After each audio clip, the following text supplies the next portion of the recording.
इस बार वाकई गुजरात ने तो कमाल ही कर दिया है।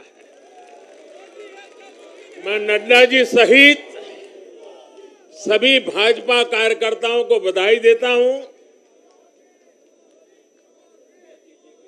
और विशेष रूप से मैं गुजरात की जनता को भी नमन करता हूं।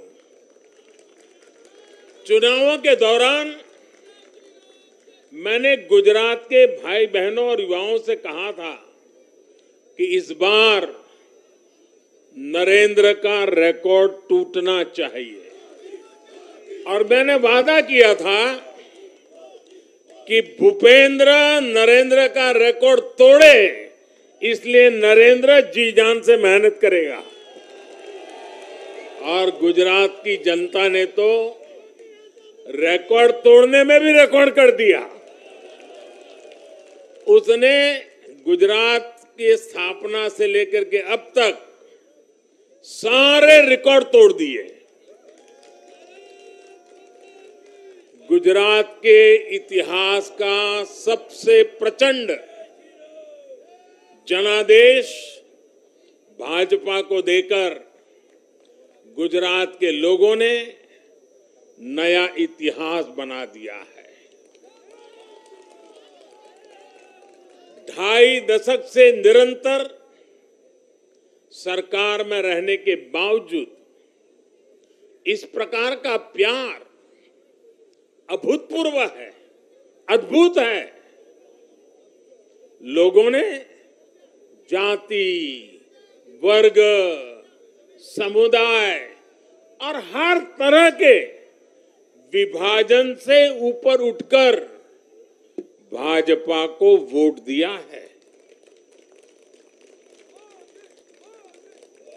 भारतीय जनता पार्टी गुजरात के हर घर का हिस्सा है, गुजरात के हर परिवार का हिस्सा है।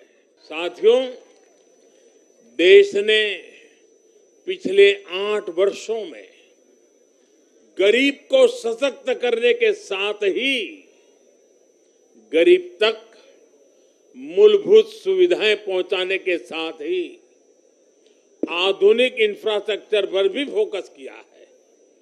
रोड हो, रेल हो, एयरपोर्ट्स हो, टनल्स हो, सोलर पावर प्लांट हो, स्टेडियम हो, ऑप्टिकल फाइबर नेटवर्क हो, जो भी हो सबसे उत्तम हो, सबसे श्रेष्ठ हो, ये आकांक्षा लेकर आज भारत चल रहा है। और साथियों, मैं एक और बात आपको याद दिलाना चाहूंगा। हम सिर्फ घोषणा करने के लिए घोषणा नहीं करते, हम राष्ट्र निर्माण के व्यापक मिशन के लिए निकले हुए लोग हैं। इसलिए सिर्फ 5 वर्ष के राजनीतिक नफा नुकसान को देखते हुए हम कोई भी घोषणा नहीं करते। हमारी हर घोषणा के पीछे एक दूरगामी लक्ष्य होता है, एक रोड मैप होता है। ये बात स्पष्ट है कि देश आज शॉर्टकट नहीं चाहता।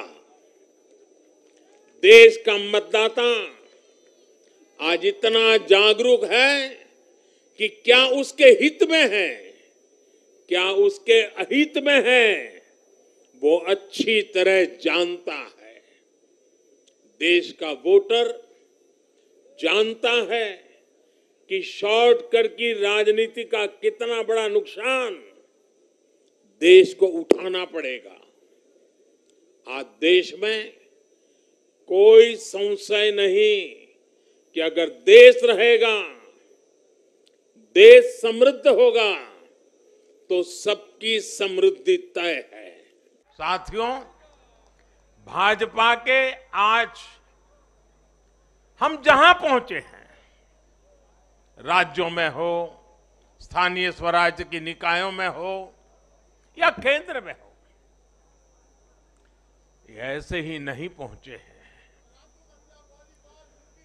5 पीढ़ियां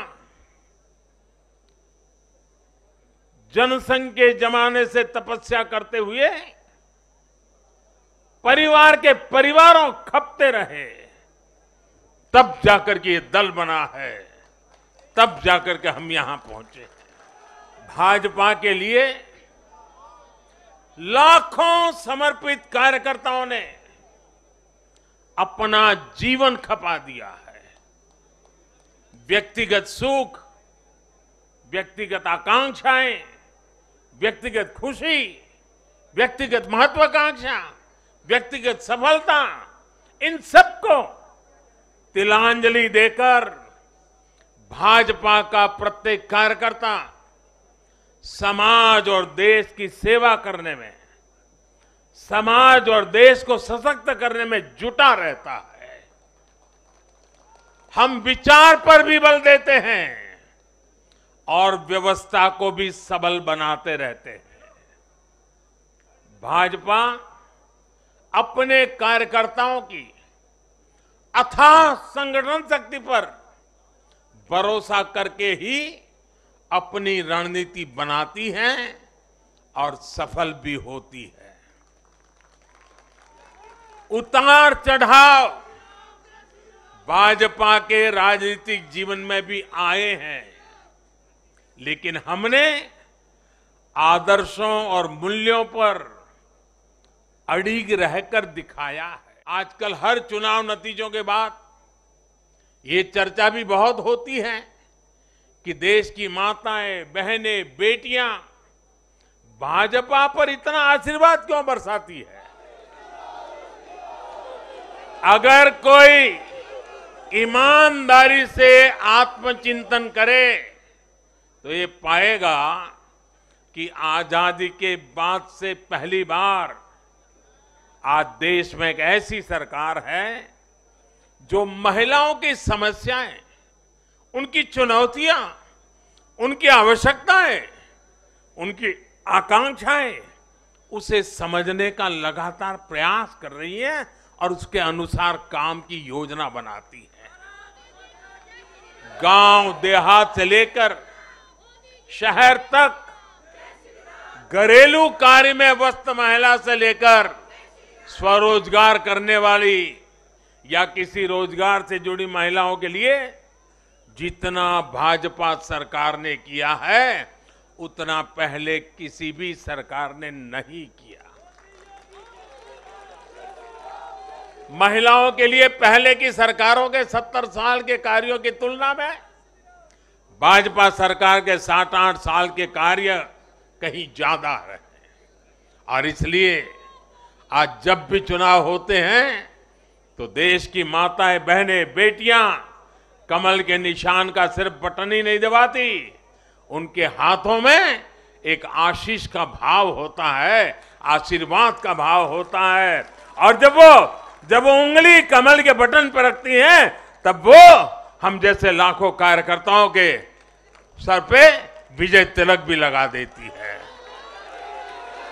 महिलाओं के मुद्दे भाजपा के लिए चुनावी मुद्दे नहीं है, बल्कि भाजपा की हर योजना का वो प्राण तत्व है।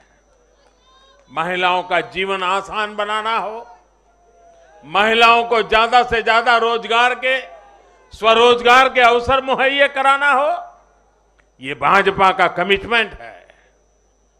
मैं इसे अपनी सरकार का सौभाग्य मानता हूं कि हमें महिला सशक्तिकरण के लिए इतना कुछ करने का मौका देश की जनता ने दिया है। हमें निरंतर विपरीत इन जुल्मों के बीच में आगे बढ़ना है। हमें अपनी सहन शक्ति को बढ़ाना है, हमें अपनी समझ शक्ति को बढ़ाना है और हमें हमारे सेवा भाव का विस्तार भी करना है, हमारे सेवा भाव की गहराई भी बढ़ानी है और सेवा भाव से ही जीतना है, क्योंकि जो जहां बैठा है वो बदलने वाला नहीं है, उसका इरादा नेक नहीं है जी। और इसलिए हमारी कसौटी है, हर पल हमारी कसौटी है। और मैं तो कभी कभी मानता हूं, और खास करके 2002 के बाद मैं विशेष रूप से मानता हूं, शायद मेरे जीवन का कोई पल ऐसा नहीं गया, कोई कदम ऐसा नहीं रहा जिसकी धज्जियां न उड़ा दी गई हो, जिसकी आलोचना नहीं, धज्जियां उड़ा देना, बाल नोच लेना। लेकिन इसका मुझे बहुत फायदा हुआ, क्योंकि मैं हमेशा सतर्क रहा। हर इस प्रकार की बुरी प्रवृत्ति से कुछ न कुछ सकारात्मक खोजता रहा, खुद में बदलाव लाता रहा, सीखता गया, बढ़ता गया।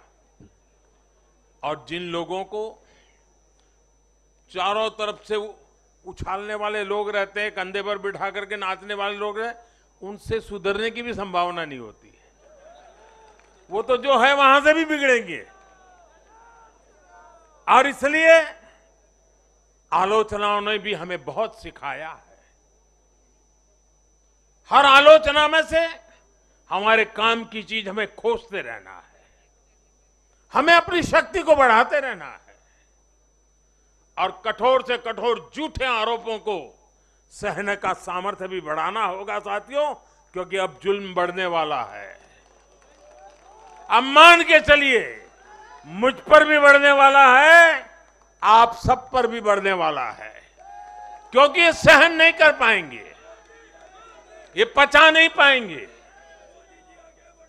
और उसका जवाब यही है, हमें अपनी सहन शक्ति बढ़ाना है, हमें अपनी समझदारी का विस्तार करना है, हमें अधिक से अधिक लोगों को समावेश करने की दिशा में अपने हाथ चौड़ा करके लोगों को स्वीकारना है, स्वागत करना है।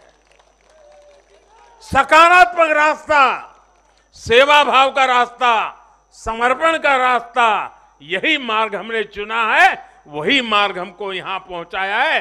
और आगे भी हमारे पुरुषार्थ से, परिश्रम से देश की आकांक्षाओं वाला ये देश भी बनेगा। 2047 जब हिंदुस्तान आजादी के 100 साल मनाएगा, विकसित भारत हमारे नौजवानों के हाथ में हम देके जाएंगे दोस्तों।